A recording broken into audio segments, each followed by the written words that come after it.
Hi there, Callista here with Avalili Permaculture and the Earth Skills Institute.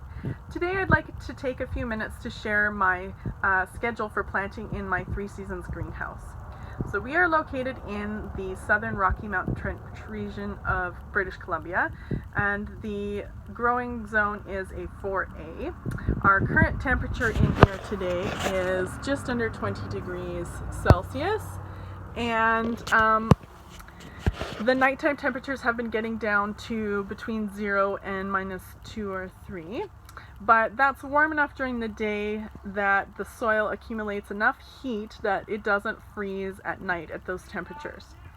So I planted my cold crops in here last week, just before the full moon in March, and I typically plant my cold crops in here at sort of the end of March. These guys should be popping up here any day now. I'll just give you a quick overview of my beds. This is the southerly facing side of my greenhouse here, and the north facing wall is at the back here. And what I like to do is I grow my cold crops in here until about mid-May, and then it starts to get too hot in here for my cold crops and they tend to bolt. So what I'll do is I'll take my hot crops that I've started inside ahead of time, and I will place them on that shelf in the back corner at the beginning of May. And I will also start all of my seedlings that I want to plant out into the garden with a little bit of a head start. Also, I'll start those there at the beginning of May. So that's like my squashes and zucchinis, those things that don't take too long to grow, but I just want to give them a little bit of a head start. And I will set those guys there, and they'll sit there for, a couple of weeks until sort of mid-May or the second week in May. And then I'll take all of my cold crops out of the beds, and I will transplant my hot crops into the beds.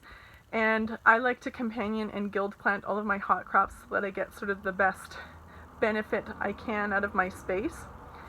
And then those hot crops will grow through into the end of September, sometimes if I'm lucky with a mild fall, even into October.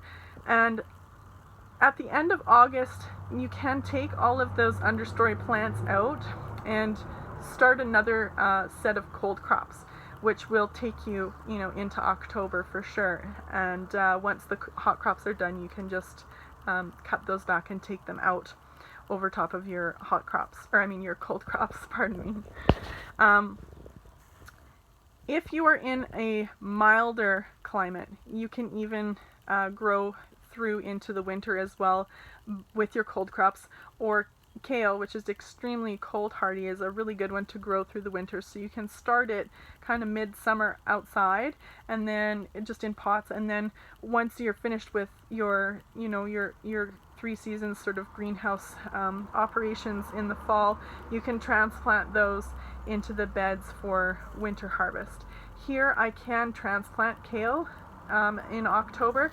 It won't really grow anymore through the winter, but I will still have some harvestable leaves as if I've done a good job of growing a decent sized plant ahead of time. So that's kind of my planting schedule for my greenhouse in my growing zone. If you liked this video and you want to learn more about homesteading or cold steading, please subscribe to my channel. Thank you.